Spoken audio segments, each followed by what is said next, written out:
Assalamualaikum warahmatullahi wabarakatuh. Hai anak-anak hebat, siswa-siswi kelas 5 SDN Mekarjaya 13. Bagaimana kabarnya? Semoga kalian sehat selalu ya. Yuk belajar bersama Bu Aska. Pada pembelajaran kali ini, kita akan belajar ilmu pengetahuan alam dan sosial. Kurikulum Merdeka, Bab 2, Harmoni dan Ekosistem, kelas 5, semester 1. Topik A, memakan dan dimakan. A1 mengenai rantai makanan. Kegiatan pembuka. Di sini ada percakapan antara dua orang anak. Lihat belalang ini mau dimakan laba-laba. Akan aku selamatkan dia. Lalu, bagaimana dengan nasib laba-laba? Nanti gara-gara kamu, laba-laba jadi kelaparan. Nah, pertanyaan esensialnya, bagaimana makhluk hidup dalam satu ekosistem berkaitan satu dengan yang lainnya? Bagaimana makhluk hidup pada ekosistem mendapatkan energi? Dan bagaimana hubungan antara tanaman dan hewan dalam satu ekosistem? Memang apa itu rantai makanan ya? Sebelum mengetahui apa itu rantai makanan, kita cari tahu dulu tentang ekosistem yuk. Semua makhluk hidup mempunyai peran dalam ekosistem agar kehidupannya menjadi harmonis. Nah, ekosistem adalah suatu sistem yang terbentuk dari hubungan timbal balik antara makhluk hidup dengan lingkungannya. Nah, di dalam ekosistem terjadi rantai makanan. Pengertian rantai makanan. Rantai makanan adalah perjalanan memakan dan dimakan dengan urutan tertentu antar makhluk hidup. Perhatikan gambar berikut ini ya. Selanjutnya, peran makhluk hidup dalam rantai makanan. Yang pertama, produsen. Tumbuhan adalah produsen dalam sebuah ekosistem. Tumbuhan disebut sebagai produsen karena mereka menghasilkan energi untuk ekosistem. Tumbuhan adalah satu-satunya yang membuat energi baru. Mereka memasak makanannya dengan menyerap energi dari cahaya matahari. Nah, inilah yang disebut sebagai proses fotosintesis. Yang kedua, konsumen. Kelompok hewan adalah konsumen. Hewan disebut konsumen karena tidak memproduksi energi, namun hanya menggunakan energi. Hewan yang mengkonsumsi tumbuhan secara langsung disebut konsumen tingkat 1 atau konsumen primer. Nah, hewan yang ada di posisi konsumen tingkat 1 ini merupakan hewan herbivora. Kemudian, organisme karnivora yang memangsa hewan herbivora disebut konsumen tingkat 2 atau konsumen sekunder.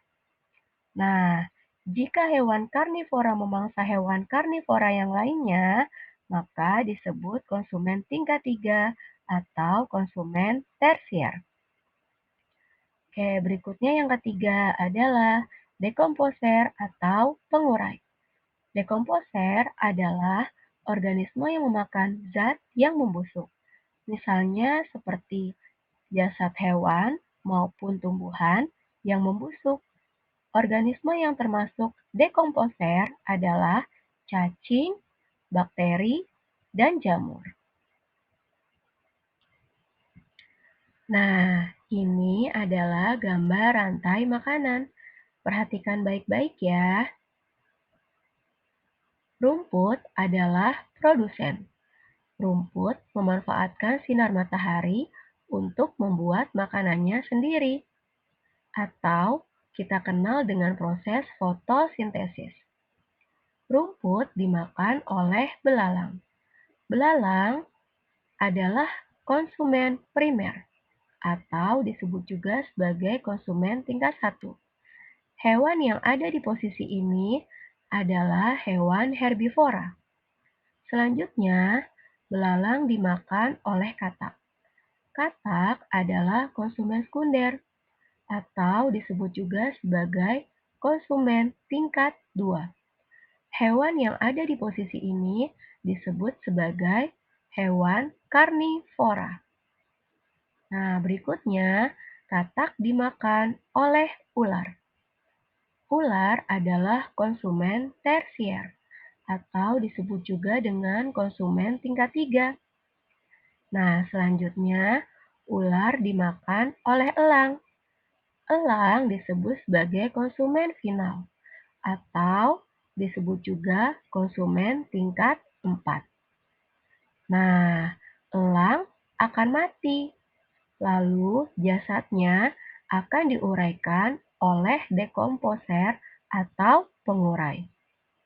Nah, organisme yang termasuk dekomposer adalah jamur, bakteri, dan cacing. Tahukah kalian, konsumen yang paling akhir bisa disebut sebagai puncak dari rantai makanan. Bagian tersebut bisa diisi dengan hewan karnivora atau omnivora. Biasanya, hewan ini tidak diburu oleh hewan lain untuk menjadi makanan.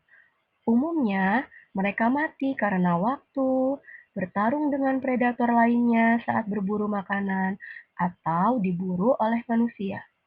Ketika makhluk hidup mati, bangkainya akan membusuk dan diuraikan oleh dekomposer. Bakteri dan jamur adalah contoh dekomposer. Hasil penguraian ini bercampur dengan tanah membentuk humus. Tanah yang mengandung humus sangat dibutuhkan tumbuhan untuk tumbuh dengan baik. Keberadaan dekomposer sangat membantu memperbaiki ulang proses rantai makanan agar kembali ke tumbuhan.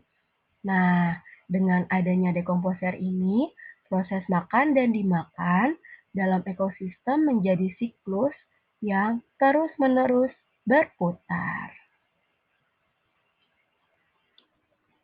Demikianlah materi tentang rantai makanan. Salam sehat anak-anak hebat. Tetap semangat ya belajarnya. Assalamualaikum warahmatullahi wabarakatuh. Thanks for watching. Bye.